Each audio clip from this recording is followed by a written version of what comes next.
Gloire à Dieu. Gloire à Dieu. Que le saint et glorieux nom de notre Seigneur Jésus-Christ soit encore béni. Lui qui nous donne la respiration, le souffle de vie. Lui qui nous donne la force, la santé. Lui qui permet qu'encore ce soir, nous soyons là dans sa sainte maison pour encore bénéficier, voyez-moi, des conseils de sa sainte parole. Vous savez, tout pour nous dépend de la parole. C'est la parole qui nous fait. Si, vous voyez, nous négligeons la parole, alors cela ne sera pas bon pour nous. Nous, enfants de Dieu, aspirant, voyez, à avoir pas promesse de Dieu, notre devoir, c'est d'être toujours connecté aux choses de Dieu, à la parole de Dieu, avoir un saint respect pour les choses de Dieu. Que son saint nom soit béni. Alors, sans plus tarder, nous allons lire par la grâce de notre Seigneur le livre de 1 Jean au chapitre 2, le verset 3 à 6. Il dit ceci: si nous gardons ses commandements, par là nous savons que nous l'avons connu. Celui qui dit je l'ai connu et qui ne garde pas ses commandements est un menteur et la vérité n'est point en lui. Mais celui qui garde sa parole, l'amour de Dieu est véritablement parfait en lui. Par là, nous savons que nous sommes en lui. Celui qui dit qu'il demeure en lui doit marcher aussi comme il a marché lui-même. Que notre Dieu bénisse sa sainte parole. Pour vous asseoir, que notre Seigneur soit béni. Alors, nous savons que depuis la Genèse jusqu'à l'Apocalypse, vous voyez, tous ceux qui sont appliqués, serviteurs de Dieu, comme, vous voyez, fidèles dans le peuple, qui sont appliqués, aller dans le sens de ce que Dieu dit, vous voyez, jamais n'ont été déçus ni en abandon. Parce que vraiment, Dieu honore ceux-là qui l'honorent par leur obéissance à toute sa parole. Et que son Saint-Nom soit béni. Vous voyez, du temps de Joseph, étant en Égypte, vous voyez, il n'y avait pas la parole de Dieu écrite. Mais la loi de Dieu était dans leur conscience. Et vous voyez, face à l'épreuve, il a pris position pour Dieu. Il a honoré Dieu par sa conduite. Et qu'est-ce qui s'est passé? Ayant même connu la prison de façon injuste, au temps marqué, Dieu a relevé son serviteur Joseph. Pourquoi? Parce que celui-ci réellement a veillé réellement, aller dans le sens réellement de ce que Dieu voulait. Amen. Alors nous aussi, enfants, fils et filles du Dieu vivant, parvenus à la fin des temps, non pas du monde, mais pour l'Église qui se prépare à aller en enlèvement, notre devoir, c'est de nous conformer vraiment à ce que Dieu dit. Parce que si on se conforme à ce que Dieu dit, alors Dieu ne va pas composer avec nous. Dieu travaille, voyez, avec ceux qui lui obéissent. Dieu vraiment fait son œuvre avec ceux aussi qui sont prêts à toujours lui obéir. Alors, il nous dit, si nous gardons ses commandements, par là, nous savons que nous l'avons connu. En d'autres termes, celui qui dit qu'il a reçu la révélation de Dieu, vous voyez, manifesté en Jésus notre Seigneur, s'il dit qu'il a connu Dieu, il a reçu Dieu dans sa vie, et que vous voyez, sa vie n'est pas en amour à la parole de Dieu, vous voyez, c'est qu'il n'a pas encore connu le Seigneur. Quand je connais le Seigneur, je fais ce que le Seigneur dit, et non pas le contraire. Et il nous dit, si nous gardons ses commandements, par là nous savons que nous l'avons connu. Et celui qui dit qu'il a connu et qui ne garde pas ses commandements est un menteur, et la vérité n'est point en lui. Et nous savons que la vérité, c'est notre Seigneur Jésus-Christ lui-même. Il pourrait s'écrire disant, je suis le chemin, la vérité et la vie, et nous ne venons au Père que par moi. Alors, pour arriver à Dieu, il faut passer par Jésus-Christ notre Seigneur. Mais lorsque tu n'obéis pas, lorsque vraiment tu te refuses vraiment de mettre la parole de Dieu en pratique, sur quoi toi tu es basé vraiment pour parvenir à Dieu? Vous voyez, la parole, vous voyez, c'est le point sur lequel nous passons pour atteindre Dieu lui-même. Mais si nous brisons ce pont, sur quoi nous allons passer, sur quoi nous allons nous appuyer pour parvenir à Dieu. Le Seigneur, il est le chemin et il est la vérité. Mais cette vérité-là que Dieu te donne, qu'est-ce que tu fais de cette vérité? Il dit, vous connaissez la vérité et la vérité vous affranchira. Alors, si tu n'obéis pas, si tu ne mets pas la parole de Dieu en pratique, c'est que le maître n'a pas encore connu la vérité. Et de ce fait-là, tu n'es pas encore affranchi. Parce que cela que Dieu a affranchi du monde et de ses œuvres s'applique vraiment à la parole de Dieu. Lorsque Dieu a affranchi Israël de l'esclavage en Égypte, ceux-là vraiment qui se sont appliqués, vraiment à adorer Dieu, à obéir à la parole de Dieu, vraiment ont vraiment eu part vraiment aux promesses de Dieu. Mais ceux-là vraiment qui étaient même sortis d'Égypte, avec le cœur tourné vraiment en Égypte, étaient souvent, parfois dans la rébellion, vraiment s'opposer à Dieu. Parce que vraiment, pour eux, Moïse était vraiment un homme comme eux. Pourquoi Moïse allait les diriger, toutes ces choses-là? Qu'est-ce qui s'est passé? Ceux-là, vraiment, ils étaient affranchis de l'Égypte, de l'esclavage d'Égypte. Mais ils n'étaient pas encore affranchis vraiment de l'esclavage du péché. Parce que c'était des rebelles dans la maison de Dieu, du peuple de Dieu.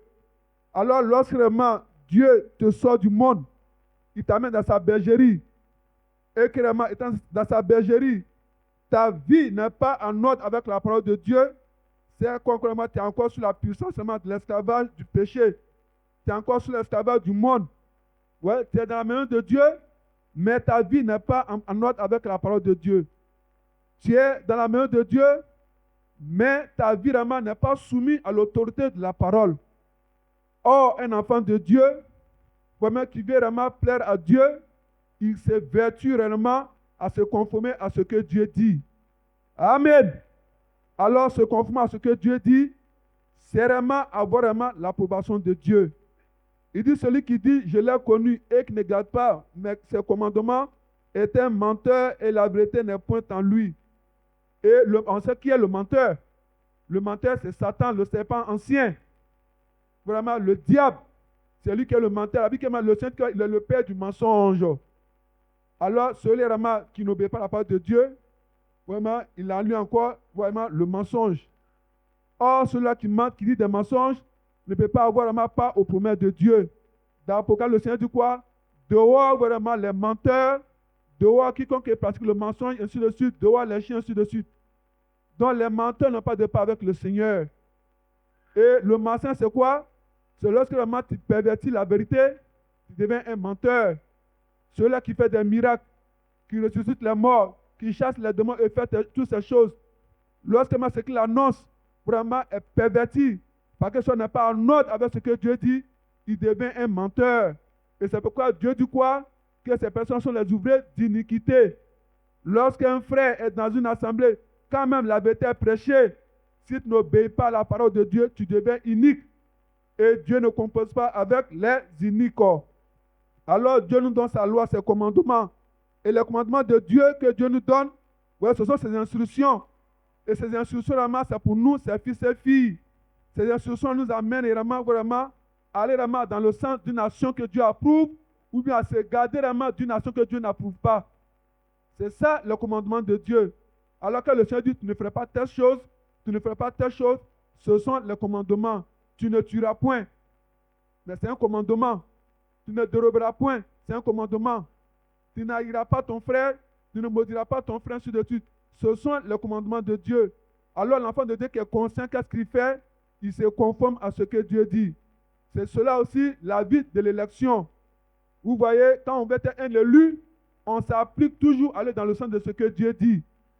Et au-dessus de nos jours, nous, enfants de Dieu, vraiment, dans l'âge de la Odyssée, vous voyez, nous avons dépassé le cap de sauver. Nous travaillons pour l'élection. Pourquoi nous avons dépassé le cap de sauver? Parce que le Seigneur dit quoi? Celui qui croit et qui sera sauvé et qui sera baptisé sera sauvé. Alors, ayant cru et ayant été baptisé, nous sommes déjà sauvés. Là, maintenant, nous travaillons pour l'élection. Et pour travailler pour l'élection, c'est par la parole révélée. C'est par la parole restaurée de notre temps. Ce n'est pas par la parole dépressée de la domination. C'est dommage qu'on voit des frères qui étaient ici, qui trouvent que vraiment, non, ils ont trop duré, mais c'est pas quoi, ils ont fait l'expérience. Et l'expérience là, ils vont faire ça dans les églises où les femmes prêchent. Frères, ils sont vraiment donner un coup à leur propre salut. Tu ne peux pas remettre dans une assemblée où Dieu te donne vraiment sa parole, restaurer, sa parole révélée, et laisser cette parole-là parler dans la demeure pour dire que vraiment, tu as fait ton expérience et tu dis que tu es parti au ciel. Parce que pour toi, Dieu est partout. C'est vrai que Dieu est partout. Mais c'est ce même Dieu qui est partout qui dit que vraiment, retirez-vous de moi, ouvriers d'iniquité.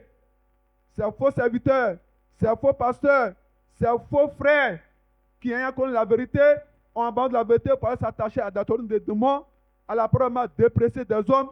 Cela n'aura pas l'enlèvement, à moins qu'il revienne à ce qui est biblique, à moins qu'il revienne à la parole, à l'évangile biblique.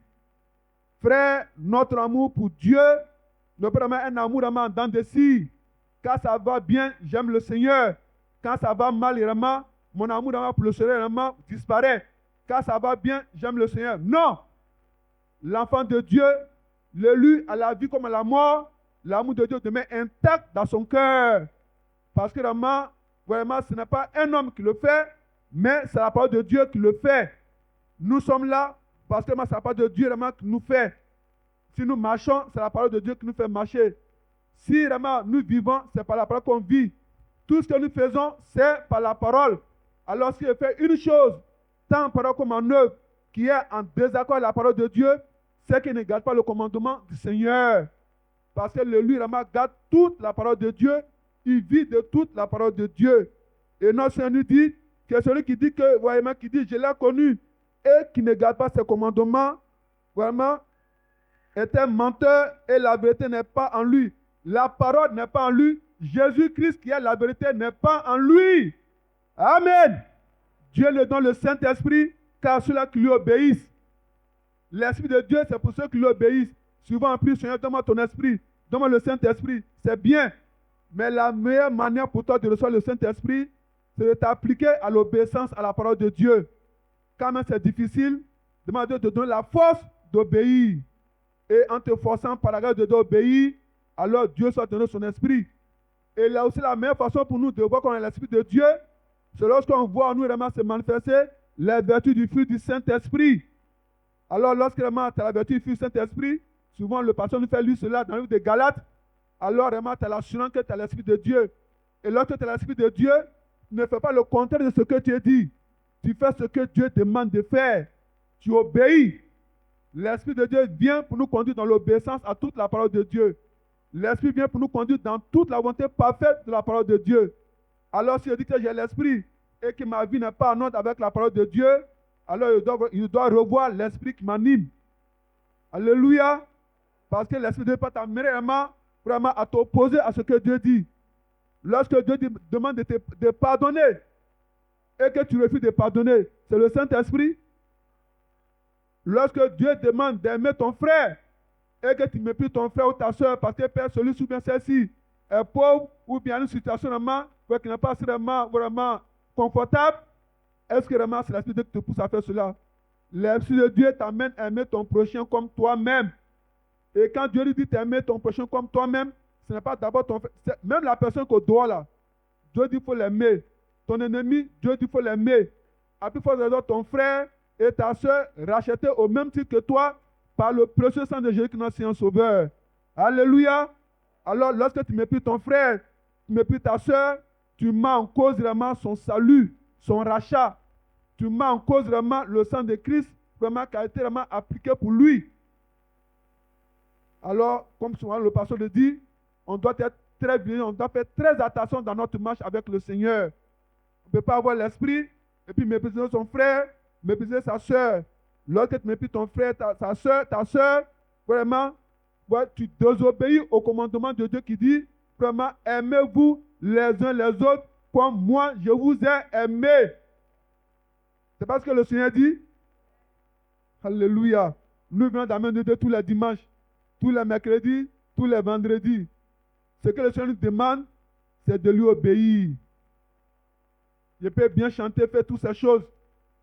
Mais vraiment, l'essentiel de ce que Dieu attend de nous, c'est notre obéissance à sa parole. Ce n'est pas la parole de Dieu se conforme à nous.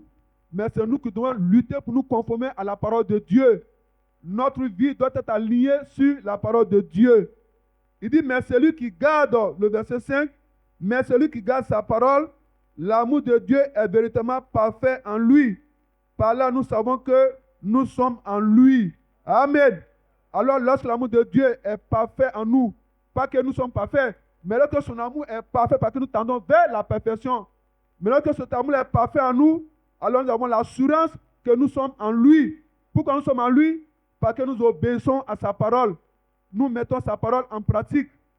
Alors, on ne vient pas pour écouter et puis faire le contraire de ce que nous attendons. Non. Lorsqu'on écoute et qu'on sort, on fait un effort pour aller dans le sens de ce qu'on a entendu, de ce qu'on a compris. Lorsqu'il vient et puis le Seigneur me dit de pardon à mon frère, à ma soeur, alors mon frère ou ma soeur qui m'a offensé, rapidement, je vais régler mon problème avec mon frère et ma soeur. Rapidement, je le fais. Si j'ai méprisé mon frère et ma soeur, alors je me mets à genoux. Seigneur, aide-moi à ne plus mépriser mon frère, aide-moi à ne plus mépriser ma soeur. Alors lorsque tu le fais, Dieu est content de toi. Dieu compose avec toi. Dieu va t'aider à y arriver. Parce que Dieu voit que réellement, tu veux réellement lui ressembler. Amen. Alors notre amour pour Dieu n'est pas tellement un amour vraiment en dents de scie. Il dit, celui qui dit qu'il demeure en lui, doit aussi marcher comme il a marché lui-même mort. Alors là, c'est l'élection. On tend vers l'élection. Quand il marche comme Dieu a marché, comme notre Seigneur Jésus qui est le Dieu tout-puissant a marché, alors frères et sœurs, tu tends vraiment à l'élection. Alléluia. Parce que le lui vraiment, c'est celui qui s'est vertu à marcher comme notre Seigneur Jésus-Christ a marché.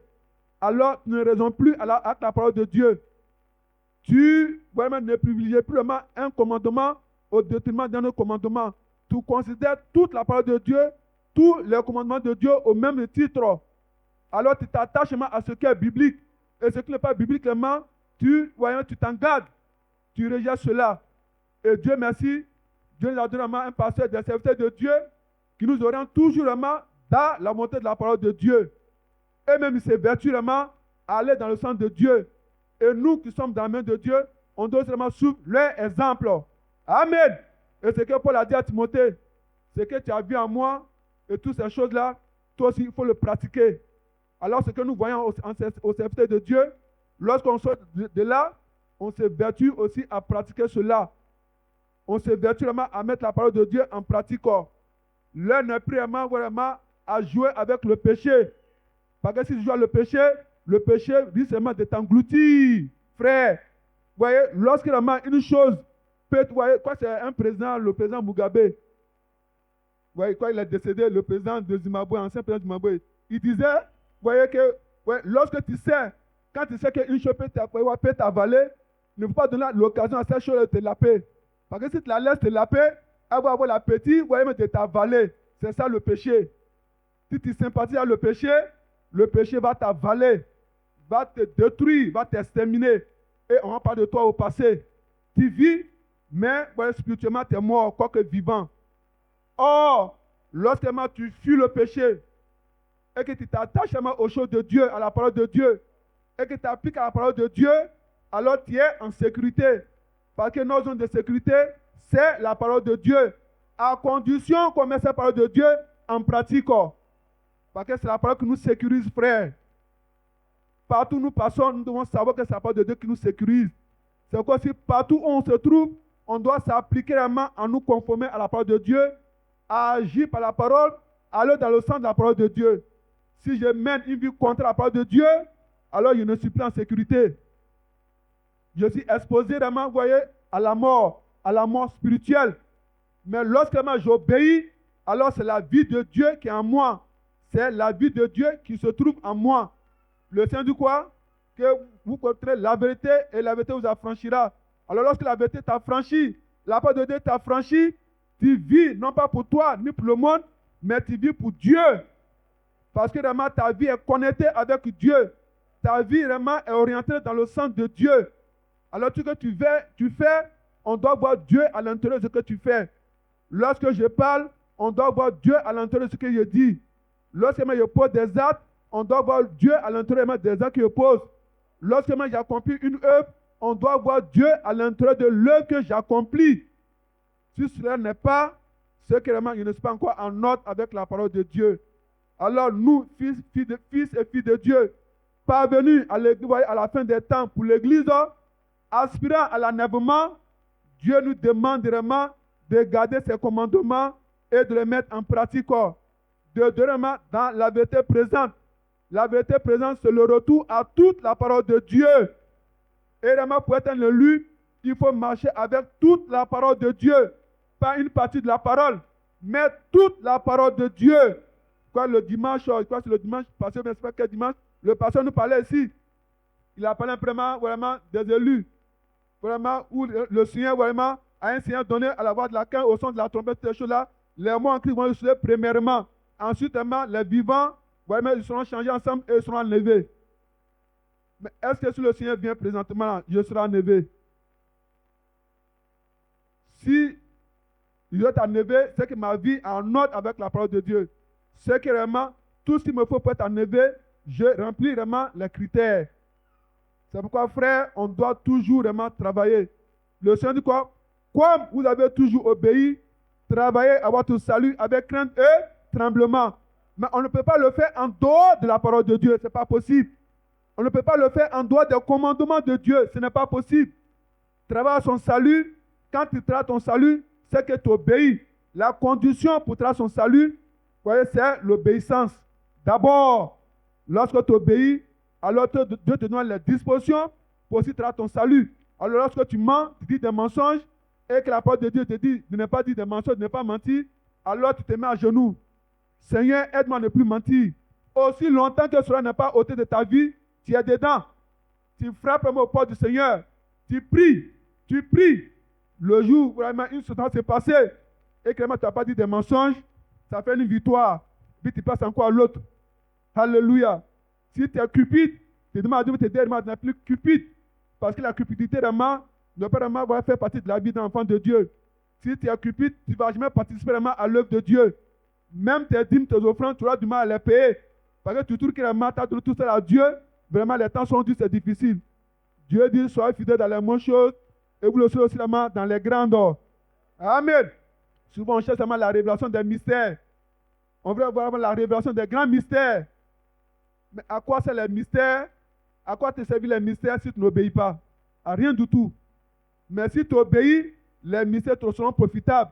Parce que les mystères vont t'amener vraiment à avoir une assise dans la parole de Dieu. Alors, lorsque les plaisantins de domination vont venir te voir pour parler, quand tu vas ouvrir la Bible, ils vont voir clairement qu'il y a du solide devant eux.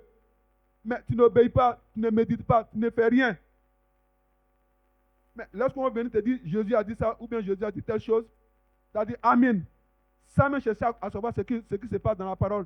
Tu dis Amen. Alors que ce qu'il dit là, ça contient de la parole de Dieu. Suivons vraiment de bérer quoi que ça a béré, les bériens. La Bible nous rend le témoin que ces personnes ont béré ceux qui avaient cru. Quand même ils étaient convaincus que l'apôtre Paul était un serviteur authentique, un vrai serviteur de Dieu. Il prenait le soin d'examiner chaque jour ce que Paul leur annonçait. Alléluia. Parce que vraiment, il voulait garder vraiment le cap de la vérité. Il voulait vraiment demeurer dans la parole. Il voulait vraiment aller dans le sens de Dieu. Est-ce que les frères méditent la parole de Dieu? Est-ce que chaque matin on médite? Est-ce que vraiment le soir on médite, la nuit on médite? Le Seigneur dit quoi? Médite-le juste nuit. Il n'a pas dit de temps en temps ou bien quelquefois. Il dit juste nuit. Si je n'arrive pas, c'est de prier, Seigneur, aide-moi à méditer ta parole de jour comme de nuit. Et méditer la parole de Dieu, c'est avoir une réflexion profonde de ce qu'on lit. Tu demandes à Dieu, tu réfléchis sur ce que Dieu a dit. Et quand tu ne comprends pas, Dieu a mis des serviteurs là pour t'éclairer, pour te donner l'instruction de Dieu. Si tu comprends, alléluia. Mais quand tu ne comprends pas, tu viens voir, ils sont là. Ah, homme de Dieu, j'ai lu tel passage hier, mais vraiment, je ne sais pas qu'est-ce que le Seigneur veut dire au juste. Alors le serviteur doit dire, bon, ça là, le Seigneur dit, ça veut dire ça, ça veut dire ça, ça veut dire ça. Et puis tu es éclairé. Demain, quand tu sors, on te pose la même question sur le même passage-là, alors tu as la capacité de donner une bonne réponse. Parce que tu as reçu une réponse vraiment à cette même question sur ce verset. Mais si tu ne médites pas, comment est-ce que vraiment tout ce qu'on te dit est la vérité ou pas? Ce n'est pas possible. Le témoin de Jéhovah vient te distraire, tu as dit Amen. Le pentecôtiste va venir te distraire, tu as dit Amen. Mais non. Quand ils viennent, il faut les éclairer. Pour les éclairer, il faut demeurer dans la parole de Dieu. Il faut avoir la connaissance de la parole de Dieu. Et tous les jours de culte, on reçoit la connaissance de Dieu. Qu'est-ce qu'on fait de cette connaissance?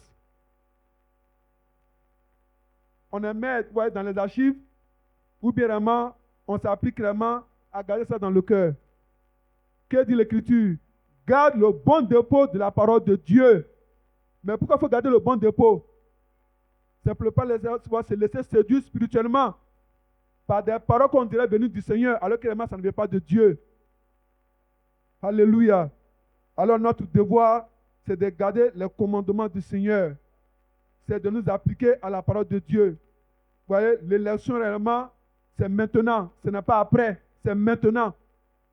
Chaque jour qu'on vient, ce qu'on reçoit doit nous amener réellement à nous préparer réellement à avoir part à l'élection. Pour être un élu réellement, vraiment, il faut vraiment faire recours à toute la parole de Dieu. Il faut s'attacher à ce qui est biblique, à ce qu'on reçoit maintenant. La nourriture spirituelle au temps convenable. Dieu a amené son serviteur, l'élite de notre temps, pour nous ramener à toute la parole de Dieu. Et alors nous avons reçu la lumière, vraiment par la révélation de la parole. Et cette lumière nous amène vraiment à marcher comme au jour d'autrefois au temps des apôtres. Les apôtres et ceux qui avaient cru à la parole ne marchaient pas avec une partie des commandements de Dieu. Ceux-ci marchaient avec toute la parole de Dieu. Et c'est la même chose que nous faisons. C'est la même chose aussi que nous faisons maintenant. Nous faisons comme eux ont fait. Nous retournons à toute la parole de Dieu restaurée. L'évangile biblique, le message biblique. Ce qui nous prépare vraiment pour l'enlèvement. Et comme je l'ai dit, l'un n'est pas vraiment à chercher à tout sauver. L'un est à chercher à être vraiment dans l'élection. Parce que nous sommes dans le temps où on se prépare vraiment pour l'élection. Celui vraiment qui veut vraiment rester dans le cadre de sauver, qui est dans le cadre de sauver.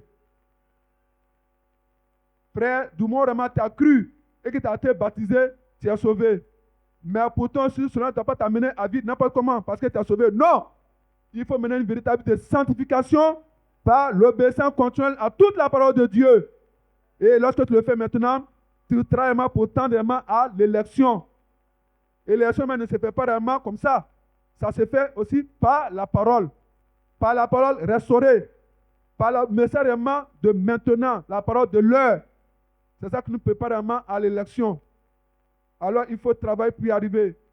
Il faut vraiment lutter, ça avec violence. Le Seigneur de sa parole, le rame de ciel forcé. Et vous voyez, ce sont les violents qui s'en emparent. Pas les violents dans la coup de poing. Pas les violents dans la querelle. Pas les violents vraiment dans les injures. Pas les violents vraiment dans les eaux de la chair. Non. Les violents dans la foi. Les violents dans l'obéissance à toute la parole de Dieu. Les violents, ceux qui s'attachent à ce qui est biblique, à ce qui est écrit. C'est ça la violence. C'est ça la violence de la foi. Alors notre amour pour Dieu, c'est cela. Il faut s'attacher à ce qui est écrit et aussi vivre aussi ce qui est écrit.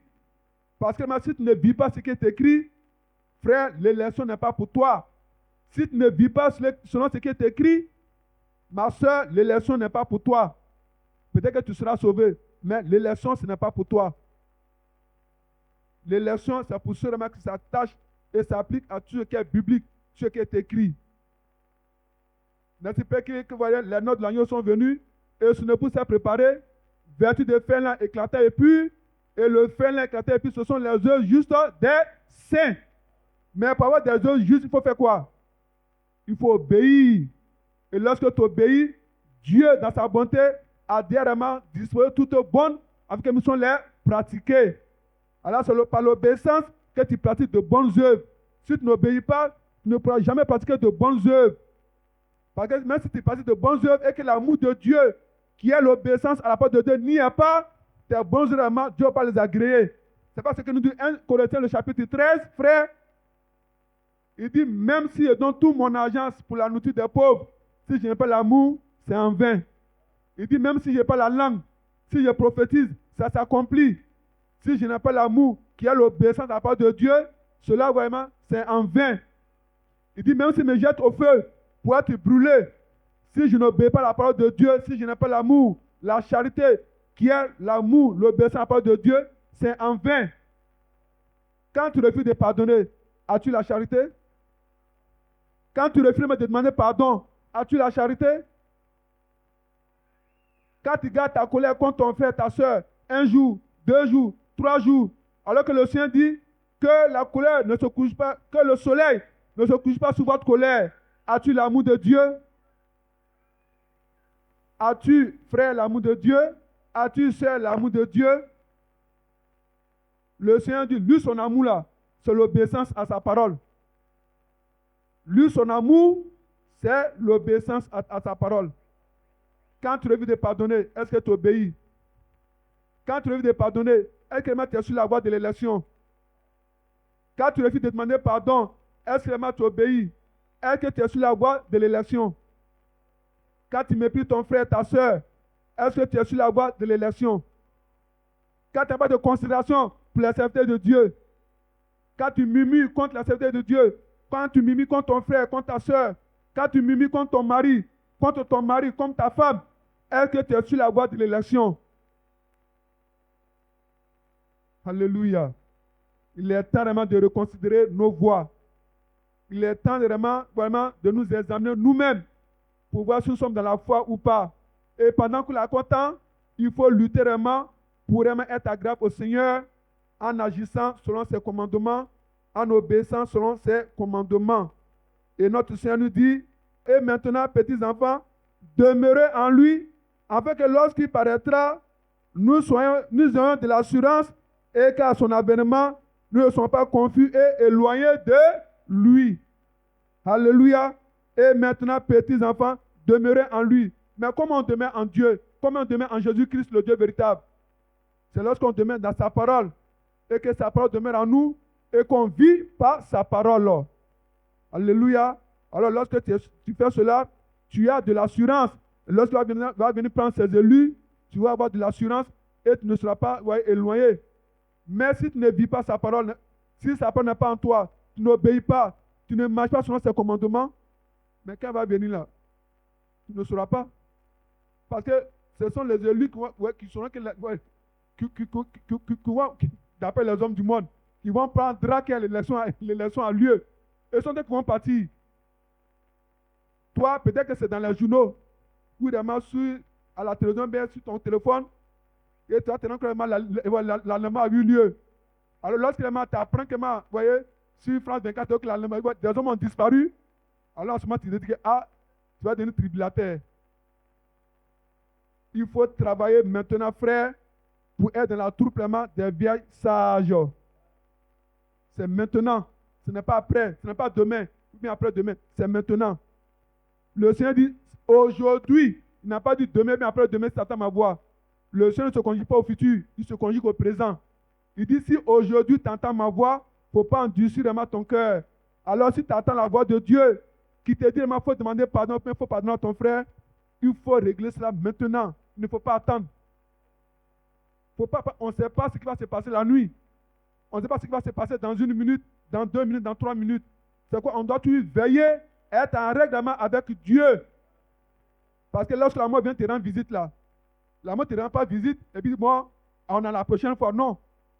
Quand la mort te rend visite, la mort s'en va avec toi. Alléluia. Mais en partant avec toi là, est-ce que tu es en règle avec la parole de Dieu? Si tu es en règle, alléluia, les anges vont venir t'accueillir. Mais si tu n'es pas en règle, tu vas finir comme ce riche au temps de Lazare. Vraiment, tu seras vraiment enseveli. Lazare était emporté par les anges dans le ciel. Pourquoi? Parce qu'il avait une vie vraiment en ordre avec la parole de Dieu. Dans sa pauvreté là, il avait l'amour de Dieu, il aimait Dieu. Les gens pensent que Lazare a été porté dans le sein d'Abraham parce qu'il était pauvre, parce qu'il était misérable, parce qu'il mangeait vraiment à la table de ces riches là, dans sa misère à cause de Dieu. Non! C'est parce qu'il obéissait à Dieu. Il avait en lui l'amour de Dieu. Lazare certainement a exhorté le riche à adorer Dieu, à se convertir. Mais ce dernier n'a pas écouté. Donc si tu penses que c'est parce que Lazare était pauvre et que Dieu l'a pris, parler dans le sein d'Abraham, c'est une erreur. C'est parce que dans sa pauvreté, il adorait Dieu. Si le riche là, il a adoré Dieu, lui aussi vraiment, dans sa richesse là, vraiment, il allait partir aussi dans le sein d'Abraham. Abraham n'était pas riche. Abraham était riche. Alléluia. Mais où il allait? Il allait auprès du Seigneur. Parce qu'avec sa richesse, il a adoré Dieu. Il a servi Dieu. Donc, quand Dieu te donne la richesse, il faut le servir. Si tu es pauvre aussi, il faut adorer Dieu, il faut le servir. Mais ce qui est grave, tu es pauvre et puis tu n'adores pas Dieu, tu n'obéis pas. Ah là, c'est grave. Que le nom du Seigneur soit béni. Alors nous devons savoir ce soir encore que pour espérer vraiment aller en enlèvement, cela passe vraiment par l'obéissance à la parole de Dieu. Le fait de garder la parole de Dieu et de mettre la parole de Dieu en pratique. Vous voyez, le pasteur nous prêche, l'ancien de Dieu nous prêche, le pasteur nous enseigne, tout en parle. Le but capital là, c'est l'élection. Et dans Ecclésiaste au chapitre 12, le roi Salomon, après avoir parlé, il dit, à la fin vraiment de la prédication là, on doit craindre Dieu, garder ses commandements, mettre ses commandements en pratique. Parce que c'est là ce que doit tout homme. Chaque frère, chaque soeur se doit de mettre la parole de Dieu en pratique. Lorsque j'obéis, ce n'est pas pour mon frère, pour ma soeur. Lorsque j'obéis, ce n'est pas pour mon mari. Lorsque j'obéis, ce n'est pas pour mon épouse, ma femme.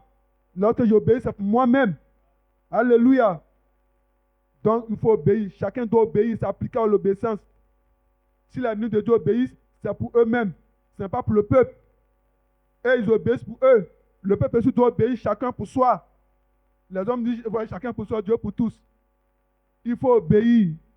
Parce que l'élection va se porter sur ceux vraiment qui vraiment ont toutes les aptitudes, qui remplissent tous les critères pour aller à l'enlèvement. Le pasteur avait fait un tableau aussi. Vous voyez où il a fait vraiment la statue de l'homme parfait, avec cette pyramide, où il y a la foi, où il y a la vertu, la connaissance, la tempérance, ainsi de suite. Quand, après, il y a la pierre, la pierre principale qui est détachée un peu, qui va bien se poser vraiment sur la pyramide. Il faut remplir tous ces critères-là. Comme parmi ces critères, il y a l'amour fraternel. Aimer son frère, c'est pas un jeu, un frère. Ton frère, même qui t'aime beaucoup, là, celui-même, peut-être demain, il va venir te faire quelque chose. Ça te fait mal au cœur. Mais Dieu dit qu'il faut pardonner. Parce que si toi-même, Dieu tenait compte de mettre tes offenses là, peut-être qu'il va enlever de la terre. Le pardon, c'est très important. C'est primordial dans la vie d'un enfant de Dieu.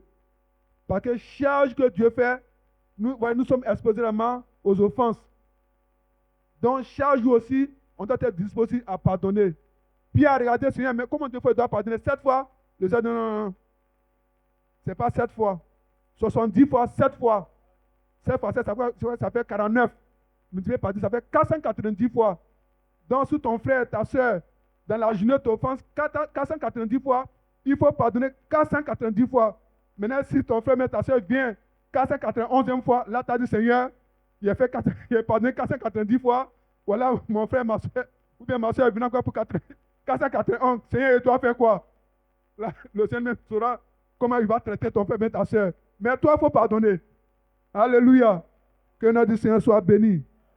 Que Dieu nous dispose vraiment à nous attacher à ce qui est biblique. À ne pas aller au-delà de ce qui est écrit, mais à nous attacher à ce qui est biblique, à l'évangile biblique, à la doctrine biblique. C'est ça la vie de l'Église. Alléluia. L'heure n'est pas la plaisanterie. L'heure est vraiment au plus grand sérieux, vraiment apprendre pas aux choses de Dieu. Que notre Seigneur soit béni et que son esprit nous soutienne. Bien-aimés, nous voilà à la fin de notre réunion de cette soirée.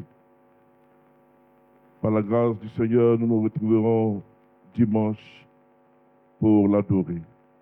On va ensemble recevoir de lui, de notre Père, sa bénédiction. Que l'Éternel te bénisse et qu'il te garde.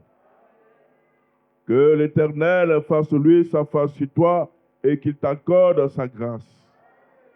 Que l'Éternel tourne sa face vers toi et qu'il te donne la paix. Que la paix du Seigneur nous accompagne tous au nom de Jésus-Christ. Amen.